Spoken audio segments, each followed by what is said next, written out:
Hello dear students, today I'll be explaining you chapter 8 decimals.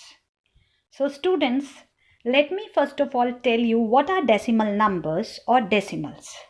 Students, decimal numbers or simply decimals are the fractions with the denominator 10, 100, 1000. In case of fractional numbers, we write them using numerators and denominators. In case of decimals, we write them without using numerators and denominators, but using a period called decimal point. For example, 2.1, 0.5, 3.25. The number before the decimal point is called whole part or integral part, whereas the number after the decimal point is called fractional part or the decimal part. Right. Now next I'll be telling you about decimal parts. The value of the positions to the left and the right of the decimal point are shown in the table below. So students, here you can see one table, a place value table is there. So when we move from left to right, the place value becomes 1/10 of previous place value. So as we move further to the right of one's place, the place value becomes 1/10 of 1, that is 1/10. So the digit to the right of decimal point is at the 10th place. As we move further right to the 10th place in the place value chart, the places are hundreds, that is the place value is 1/10 of 1/10, that is 1/100, and thousands, the place value is 1/10 of 1/100, that is 1/1000. Right.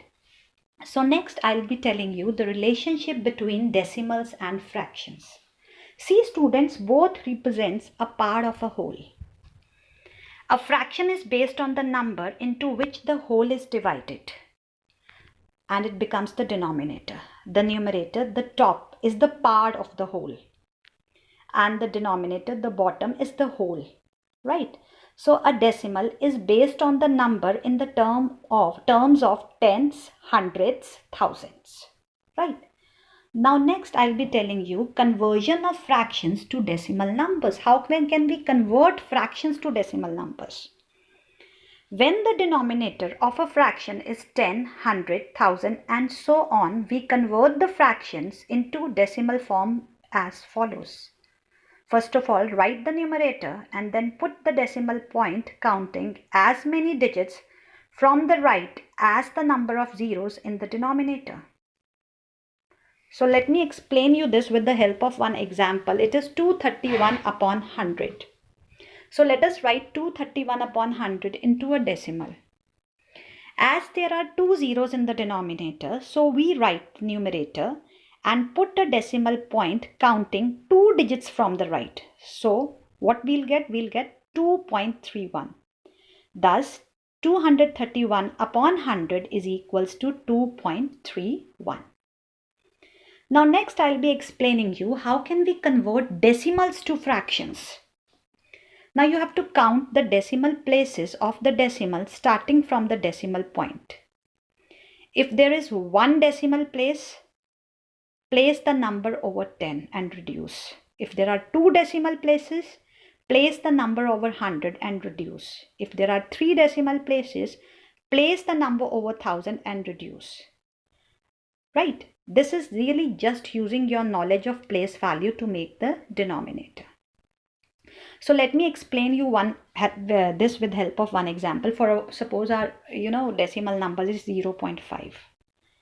Now what we'll be doing is we'll be writing 5 at the place of numerator. Now after decimal, how many digits are there? One digit. So we'll be writing 10 under 5.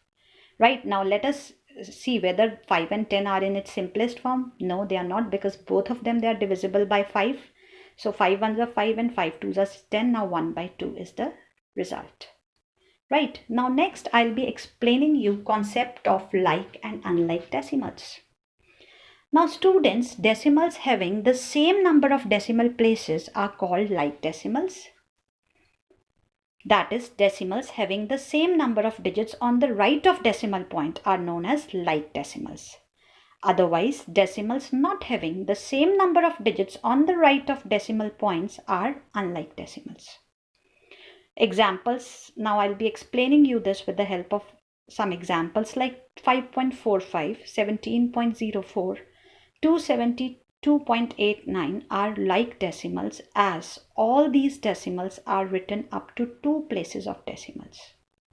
Right? I mean, the number of decimal places on all these numbers are same.